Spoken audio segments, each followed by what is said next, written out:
स्वामी जी, अब ये ज्ञान लेने का ही टॉपिक चल रहा है, तो जब ज्ञान दिया जाता है तो शुद्धिकरण के लिए आलोचना, प्रतिक्रमण, प्रत्याख्यान की परिभाषा दी जाती है और जैन धर्म में इसकी बहुत लंबी चर्चा है और उसके बाद में सामायिक भी कराई जाती है अपने दोषों को देखने का।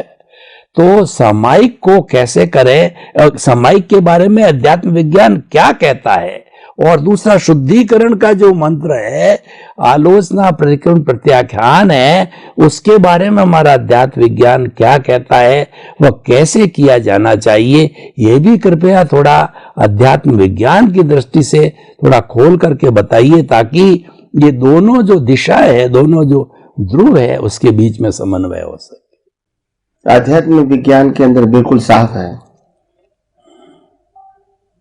हम जिस प्रकार से प्रकृति को देखने का, जानने का, प्रकृति की अवस्थाओं को जानने का, समझने का जो प्रयास करते हैं, यानी प्रकृति का एनालिसिस करते हैं, जो हो चुकी है, बन चुकी है अवस्था के, उसका एनालिसिस करते हैं, या तो लाइव प्रकृति का एनालिसिस करते हैं। तो इसको सामायिक कहते हैं, लौकिक भाषा में कहो या धार्मिक भाषा में कहो। और प्रतिक्रमण का मतलब होता है क्षमापना, अपने मन वचन काया से जो हो गलती हो गई है उनके लिए। आलोचना, प्रतिक्रमण, प्रत्याख्यान का मतलब होता है गलती को स्वीकार करो, वो आलोचना है। जो स्वीकार किया उसके लिए माफी मांगो, वो प्रतिक्रमण है। और बार बार ऐसी गलती न करने का निश्चय करो, वो प्रत्याख्यान है। तो आलोचना, प्रतिक्रमण, प्रत्याख्यान जो महावीर का मार्ग है, जैनिज्म में बताया गया है, वो तो है। मगर ये जो पुरुषार्थ है, ये प्रक्रिया है, वो तो प्रकृति के साथ जुड़ी है। आत्मा ने कोई गलती किया नहीं है, हमको तो अनुभव आत्मा का करना है, प्रकृति से तो मुक्त रहना है।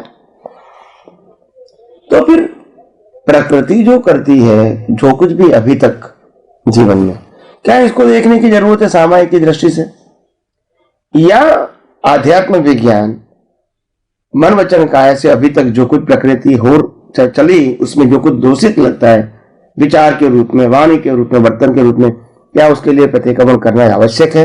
आध्यात्म विज्ञान इसके बारे में क्या कहते हैं? तो आध्यात्म विज्ञान साफ बोलता है, प्रकृति के बारे में सामायिक और प्रतिक्रमण करना यह आध्यात्म विज्ञान का विषय नहीं है। आध्यात्म विज्ञान का विषय प्रकृति से ही मुक्त रहना, बाय ऑल एंगल्स। एक एंगल नहीं, by all angles. You are totally separate as a prakriti, as a action, as a speech, as a thought, as a suffering. So this is not the subject of a spiritual scientist. मन वचन काया से मुक्त रहना है, मन वचन काया की कोई स्पेशल क्रिया से मुक्त रहना है और सामान्य क्रिया से अलग जुड़ना है, ऐसी बात, ड्युअलिटी वाली बात नहीं है। ये धार्मिक और सामाजिक बात है। आध्यात्म के अंदर सामायिक प्रतिक्रमण का मीनिंग क्या है? आध्यात्म के अंदर प्रकृति गलती करेगी, प्रकृति माफी मांगेगी, आध्यात्म विज्ञान को कोई तकलीफ नहीं है। प्रकृति को लगता है कि मेरे शरीर में बहुत सारे प्रॉब्लम्स है, पजल्स है, फिजिकली, मेंटली, इकोनॉमिकली, और मैं कंफ्यूज होता हूं, चलो शांति से आंखें बंद करके उसका एनालिसिस करूं। आध्यात्म विज्ञान में कोई तकलीफ नहीं है, मगर इसको पुरुषार्थ मानना यह आध्यात्म विज्ञान का सब्जेक्ट नहीं है। ये कुदरती रचना है और उदय कर्म का भाग है, हिस्सा है। प्रकृति ने गलती किया, प्रकृति माफी मांगती है, वो भी उदय कर्म। नहीं मांगेंगी, वो भी उदय कर्म। प्रकृति जब कंफ्यूज हो जाती है तो प्रकृति का एनालिसिस करती है कि बार बार क्यों ऐसा होता है, किसी के प्रति राग, किसी के प्रति द्वेष क्यों होता है, लाओ मैं एनालिसिस करूं। तो ये प्रकृति का सब्जेक्ट है, ये पुरुषार्थ का सब्जेक्ट नहीं है। प्रकृति अपने लिए करती है। अगर मेरे को बहुत टेंशन हो जाता है तो मेरे को घर में किसी के साथ बोलना पसंद नहीं है, टीवी देखना पसंद नहीं है, सुनना पसंद नहीं है, तो मैं आंखें बंद करके बैठ जाऊंगा एकदम शांति से। लोग कहेंगे ये ध्यान करता है, ये पुरुषार्थ है? ये तो मन वचन काया की मेडिसिन है। हमने अभी तक जितनी बात किया वो मन वचन काया की मेडिसिन है। मेडिसिन को पुरुषार्थ कैसे कहेंगे? अगर प्रकृति को बुखार आया और प्रकृति ने मेडिसिन लिया तो क्या इसको आप पुरुषार्थ कहोगे? और वो भी आत्मा का पुरुषार्थ कहोगे? मतलब ही क्या है? भाई प्रकृति ने गलती किया तो माफी मांगते हैं, उसमें आत्मा कहां बीच में आया? अगर नहीं भी मांगते तो भी आत्मा बीच में नहीं आया। ये प्रकृति का पूरा सब्जेक्ट है। और मन वचन काया की अवस्था मात्र कुदरती रचना है, वो आध्यात्म विज्ञान मानता है। और इसीलिए आपने किया, आपने ये नहीं किया, ये दोनों सब्जेक्ट आध्यात्म विज्ञान में नहीं है। किया वो भी नहीं है, नहीं किया वो भी नहीं है, क्योंकि कुदरती रचना में के अंदर आपके पास चॉइस ही नहीं है, ये करो या ना करो। मगर हाँ, आध्यात्म विज्ञान को में कोई भी क्रिया मन वचन काया से होती है, अतिक्रमण कहो, प्रतिक्रमण कहो, सामायिक कहो, इससे कोई मतलब नहीं, वो कुदरती रचना है। That's it. आध्यात्म विज्ञान में प्रतिक्रमण किसको कहेंगे, सामायिक किसको कहेंगे? क्या जरूरी है? हाँ, जरूरी है। आध्यात्म विज्ञान में सामायिक का मतलब होता है कुदरत, कुदरती कानून और कुदरती रचना को समझने की कोशिश करो और आत्मा को समझने की कोशिश करो, ये सामायिक है। और आध्यात्म विज्ञान का प्रतिक्रमण का मतलब होता है मैं कोई भी अवस्था में शुद्धात्मा का लक्ष्य चूक गया और अवस्था को कुदरती रचना के रूप में नहीं देखा, उसका प्रतिक्रमण कर सकते हैं।